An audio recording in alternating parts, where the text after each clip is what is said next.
Hello dear student, তো দেখো আজকের যে অঙ্কটি আলোচনা করব সেটি হলো দেখো 1 হোল 1/2 ডিভাইড 2 হোল 1/4। তো এটাকে আমরা কীভাবে করব ডিভাইডটা?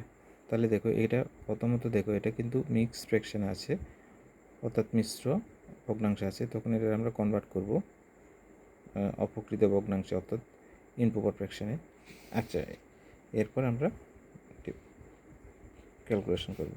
তাহলে এখানে কি দেখো এই দুটো আমরা জানি কি এই দুটো ইন্টু হবে, অর্থাৎ 2 × 1 মানে 2 1 যা 2, আর 1 প্লাস করলে উপরে হর লবটা প্লাস করতে হবে। তাহলে 2 × 1 মানে 2 প্লাস 1 মানে 3।